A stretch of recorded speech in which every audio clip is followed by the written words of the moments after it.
Goregaon नेस्कोमधील drugs पार्टीच्या घटनेनं संपूर्ण मुंबई हादरली आहे आणि आता त्याचे पडसाद थेट पोलीस प्रशासनाच्या बैठकीत उमटले आहेत। मेघवाडी, एमआयडीसी, अंधेरी ते गोरेगाव आता ड्रग्ज पेडलर्सना लपायला जागा उरणार नाहीये। खासदार रवींद्र वायकरांनी पुकारलंय क्लीन मुंबई उत्तर पश्चिम मिशन। त्यामुळे ड्रग्ज पेडलर्स आणि बाईक रेसर्सचे धाबे दणारणार का? पहा स्पेशल रिपोर्ट। जनतेची सुरक्षा हीच आमची प्राथमिकता।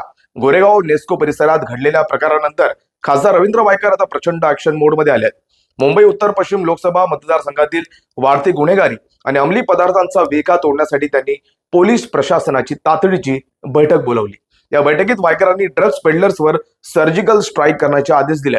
मेघवाडी, जोगेश्वरी पूर्व, एमआयडीसी आणि अंधेरीच्या गल्लीबोळात लपून तरुण पिढीला नशेच्या खाईत लोटणाऱ्या माफियांना आता शोधून काढले जाणार आहे। एकही ड्रग पेडलर सुटता कामा नये आणि जुगाराचे अड्डे कायमचे बंद करा, अशा कडक सूचना त्यांनी पोलिसांना दिल्या। बैठकीत दुसरा महत्त्वाचा मुद्दा होता तो म्हणजे बाईक रेसिंग आणि हुल्लडबाजी।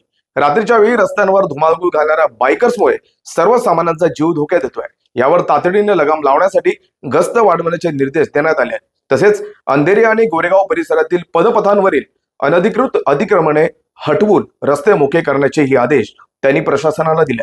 मुंबई उत्तर पश्चिम लोकसभा क्षेत्रातील जोगेश्वरी, गोरेगाव, अंधेरी पूर्व, अंधेरी पश्चिम, वर्सोवा आणि दिंडोशी या 6ही विधानसभा क्षेत्रात शांतता आणि सुरक्षितता राखण्यासाठी वायकर मैदानात उतरले। सहाय्यक पोलीस आयुक्त संपतराव पाटील यांच्यासह सर्व वरिष्ठ अधिकाऱ्यांनी या मोहिमेत सहभागी होण्याचे आश्वासन दिले आहे। आता नेस्कोच्या घटनेनंतर सुरू झालेली स्वच्छता मोहीम गुन्हेगारीचा बिमोड करणार का, हे पाहणं महत्त्वाचं ठरणार आहे।